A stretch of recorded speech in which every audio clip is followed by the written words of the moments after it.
Let me help you learn to live a low impact lifestyle as you follow me and Batty on our journey living life off grid and helping people learn to live life low impact and sustainably by practicing things like permaculture and Humanoid composting.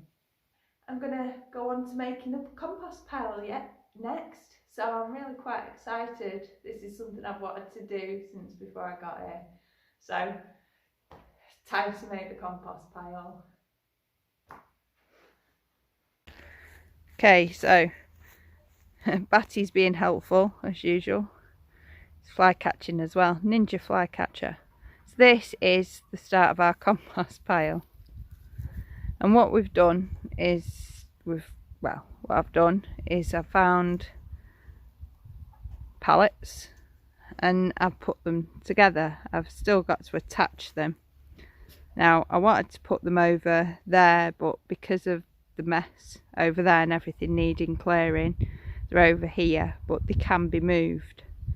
So for basically you get all your pallets, or what you can, you get your sides, and because it's quite tall I've used half pallets here so I can go inside. So you attach your 4 pallets together, or your 4 bases, 4 walls, and then I've done a 2-section bit. You're coming back over, you won't be in the vid spot. So on this side here it's for wood ash, so I've started building, it's just a little roof. So I'm going to be putting some wood ash collecting from the fires and put it in the bottom of there, and that can be used for like as a pesticide, I suppose. It can also be used as fertiliser for plants, so it's always good to collect just pure wood ash and pop it into there. So that's what we'll be doing. So I shall get on and start screwing it together. I'm also going to get another bit of tarp for over the top of the wood ash, but that's just for how it is so far. So compost pile on its way. So what I've done is I've dug out the bottom to make kind of like if that was a bowl, so the deepest bit's in the centre, it comes up to the same as the height as the surrounding soil. And this is to make a bowl for when things do eventually come through. The point is we don't want any kind of anything touching the soil other than the biological sponge. So I'm going to show you now how to make a biological sponge. So the previous owners had done some olive stuff before, and they've managed to leave a big pile of olive leaves, dying olive leaves. What I'm going to do is fill the wheelbarrow with that, and then I'm going to take it over and I'm going to make a nice big thick base at the bottom of the pile, which is approximately 18 inches thick. And only when I'm content that that's right, then I shall move on with the composting process. I am going to get more things and put it on top. I'm going to do a collection of dead leaves and grass and things and build it up, say, to the next level to cover the next plank, if you like, and then I'm going to start making the sides.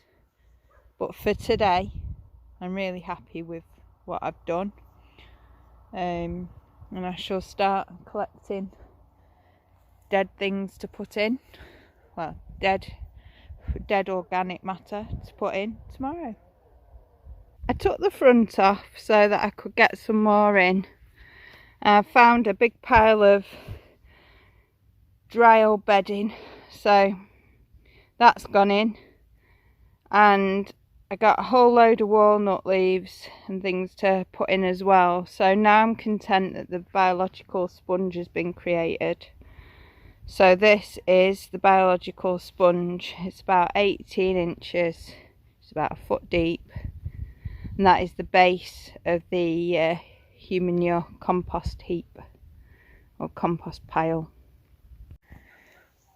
Okay, when we've not done a compost pile correctly and you've just thrown it all in like this, I don't know if you can see the flies and the bugs that it encourages, and it gets the cats coming over and all sorts. So this is what I'd done because I was waiting for the hay.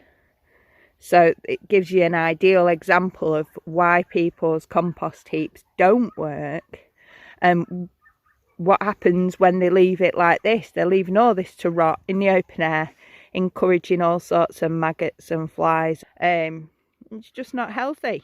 So what we're going to do is we're going to pull all this into the centre, and then we're going to build up the walls. So let's get on and show you how it's done. Okay, so here you can see that I've built up the walls, and I've used bits of hay, like, I'm not sure what they're called, but as you break a bale apart, they're kind of in like sections, little tiny squares. Now I've wedged a tiny square, one by one, all the way around to build up the walls. So now in the centre is the mixture of carbons and nitrogens, and round the edge is a very strong, thick carbon exterior. And now I'm going to add more to the centre, and I'm also going to build up more wall. So there's plenty of carbon above. Well, one of the reasons that I wanted to use hay is because it's a quick fix when it's almost like a compost cheat when you've got so much stuff to go in, and we've got like all the front garden stuff that was stored, all those old tomatoes and things like that. So it really needed to get off to a good start without making a smell or attracting flies and things. So far, it's right up near the top, and it's squashing down again. Can you see how far up it is already? And it's only day one, but don't worry, because what happens is over the week this will eat itself, and it will shrink considerably in size and be just about ready to pop some into the centre. So as you can see, the walls around here, and this is centre feeding the pile. So that is the centre of the pile, but the next time we feed it, we're going to go into the centre of the centre. So work out roughly where the centre is, just peel it open and feed everything direct into the centre of that. So this is the finished humanure pile, as you can see, or maybe you can't, I don't know, if I hold the phone steady. Can you see any flies? Can you see, well, you won't be able to, this isn't smell-o-vision, but I can't smell anything other than like hay and stuff.